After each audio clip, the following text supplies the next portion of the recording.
and his friends were at their favorite bar drinking. A very ugly creature that looked like an owl appeared. For a few seconds, Obinna stared at it, and as he tapped at Nzube and pointed at the owl, he felt a sharp pain on his head. It was as if someone had hit his head badly with a big hammer. He felt a loud noise that came with a heavy thunder and lightning all in his head. He screamed, "Nzube! Nzube! My head! My head!" As he screamed, he started to pull off his clothes. He charged like a warrior going for a combat. Then he ran off to the road. Hi lovelies, I bring to you another interesting story of Obinna and Adaeze, the two lovebirds.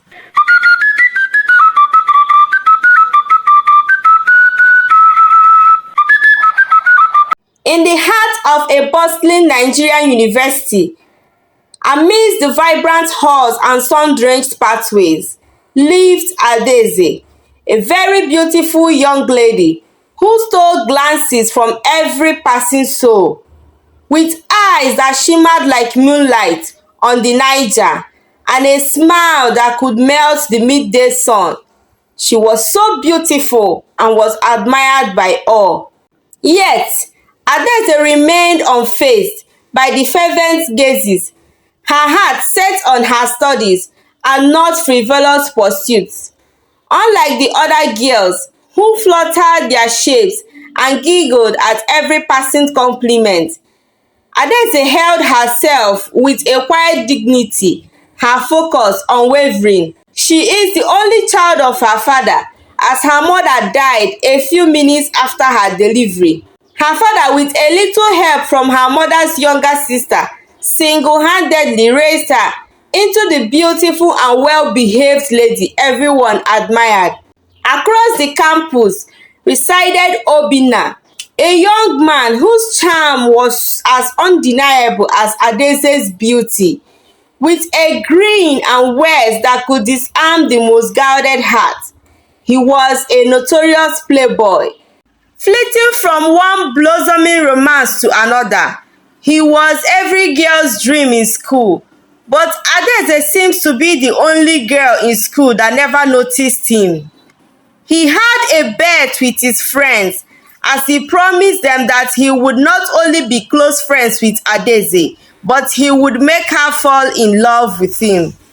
Obinna was determined to conquer the one girl who seemed immune to his charms. He approached Adaeze with practiced ease. His initial attempts at flirtation met with Adaeze's polite but firm disinterest. Yet, Obinna was persistent. He began to engage her in educational-related conversations about her aspirations, her dreams for the future. Adaeze, surprised by his genuine interest, found herself drawn into conversations that stretched late into the evenings. With time, a friendship blossomed, their shared love for learning and having a lot in common, building an unexpected bond. As days turned into weeks, the line between friendship and love blurred. Obinna, for the first time, found himself captivated by a woman who saw beyond his charming facade. Adaeze, in turn, discovered a kindness beneath Obinna's playful exterior, a depth she hadn't anticipated. Inevitably, love bloomed, filling their hearts with a warmth neither had known before. After their graduation, Obinna and Adaeze continued their love life. Obinna's friends told him that he had won the bet and gave him his prize. They told him to look for a way and dismiss Adaeze so she could move on with her life. But Obinna refused. He told them he has found love and happiness in Adaeze and was ready to spend the rest of his life with her. His friends were wowed. They were surprised. It came as a rude shock to them. How managed? They asked him. Ada is beautiful. but she is not your type of girl.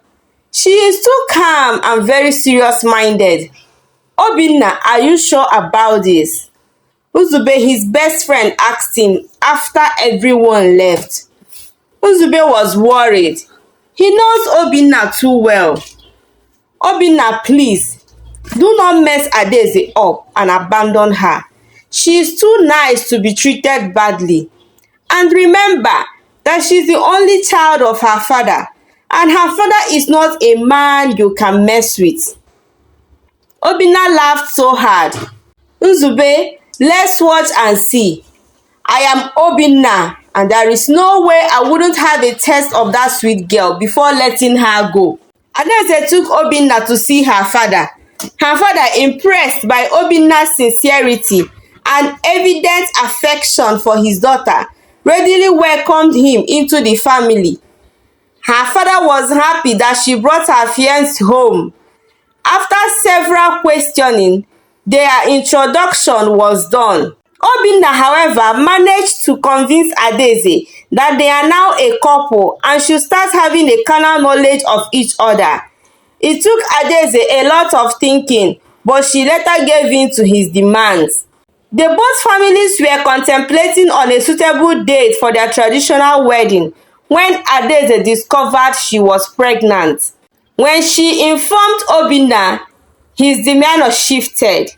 The carefree playboy resurfaced, his promises of forever dissolving into a cloud of doubt and denial.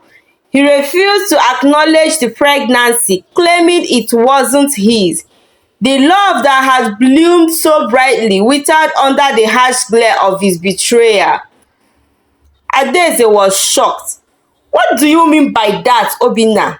You and I know that you are the only man that I've been with all my life. So why are you trying to disgrace me like this? Obinna, without even looking at Adaeze or answering her question, picked up his phone and called Ada's father.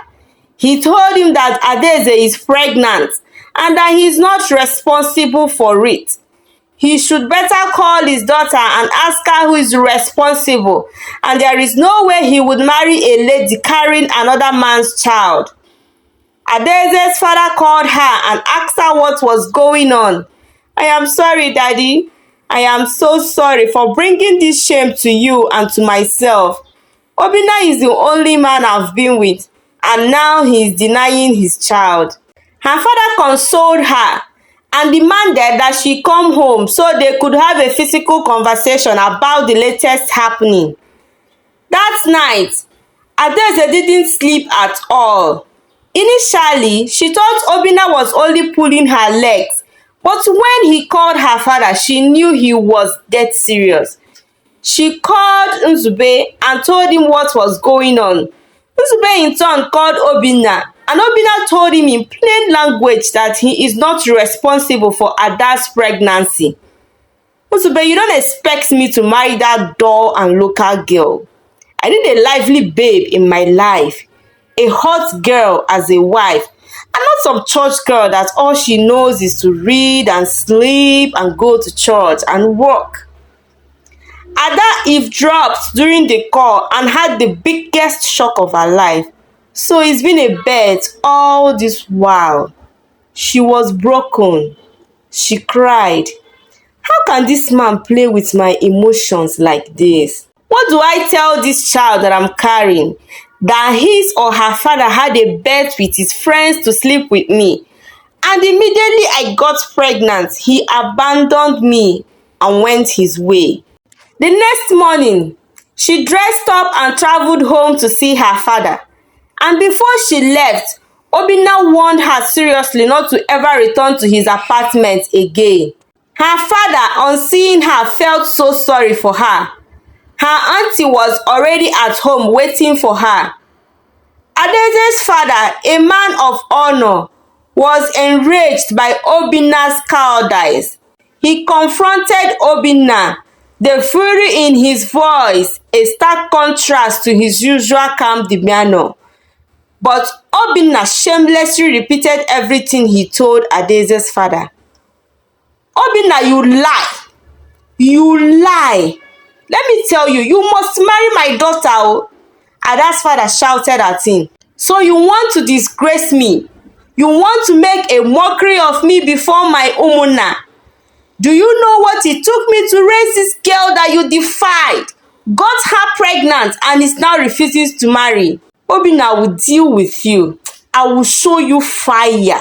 I will show you thunder. Ada couldn't stop crying. She felt so bad for disappointing his father after all he has been through to raise her. Even though he kept telling her that it wasn't her fault, that she was just deceived by an evil young man. Ada's father called Obinna's parents and they promised to talk to their son. But they couldn't do much because Obinna insisted that he was not the father of Ada's child. At some point, Obinna's younger brother offered to marry Adaeze just to save her from the shame, but Ada refused. Her father kept on threatening, but Obinna wasn't moved. Ada's father, in anger and so much pain, went to their village deity and pleaded for their help. He knelt down and prayed, "Gods of our land, for years I have been a faithful and loyal servant. Despite of how much I begged for my wife's life while she was in labor, but she still died from so many complications.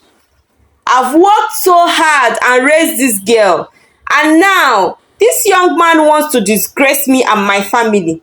Please fight for me. Fight for my daughter. She is your own." As he prayed, there was a great thunder and lightning. Everywhere shook. People were scared because such thunder comes whenever the deity is angry. Obinna and his friends were at their favorite bar drinking. A very ugly creature that looked like an owl appeared. For a few seconds, Obinna stared at it, and as he tapped at Nzube and pointed at the owl, he felt a sharp pain on his head. It was as if someone had hit his head badly with a big hammer.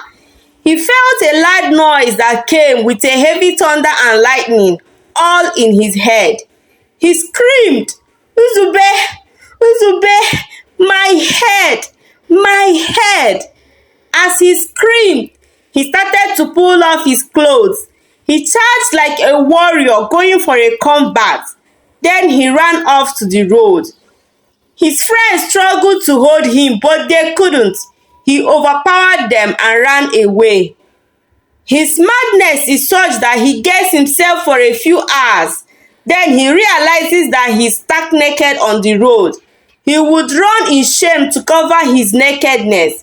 Then after getting himself and people laughing at him, he will be stable for like 2 days. Then he starts again for the next 3 to 4 months. It was such that he knows that he's a madman, and people look at him and tell him that he is mad, and there was nothing he could do about it. His parents did their best to help him, but Ada's father never listened to them. He told them that Obinna's condition is not his doing, but of the deity he worships. But the only solution is for Obinna to worship the deity the same number of years he has worshipped it. He made them know that he had been a loyal servant of the deity since he was born. Obinna's parents cried so much. That means Obinna will be mad for 52 years. That is a lifetime of madness.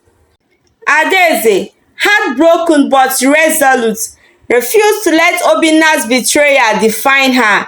With the unwavering support from her father, she navigated the difficult parts of pregnancy. The child did not survive long after birth. Yet, from the ashes of her heartbreak, Adaeze rose stronger. She poured her love and energy into her future as she continued living her life. Years passed, and Adaeze, a beacon of strength and resilience, found love again. This time, it was a love built on respect and mutual understanding, and a shared vision for the future. They built a life together, while Obinna continued to roam about the streets raving mad and looking so unkempt. Moral lesson: 1. Actions have consequences.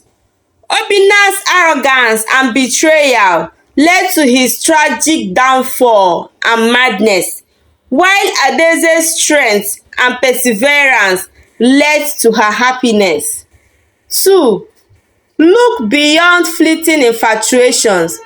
Obinna's initial pursuit of Adaeze was fueled by a bet, not genuine love, leading to a shallow relationship.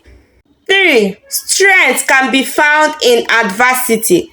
Adaeze's ability to overcome heartbreak and build a fulfilling life highlights the human spirit resilience. 4. Be mindful of how you hurt people. Some may not forgive the bad you did to them. Thank you so much for listening to my story. Do not forget to subscribe to this channel for more interesting story. Do not also forget to comment. Amaka would love to read from you. What did you learn from this story? Bye bye.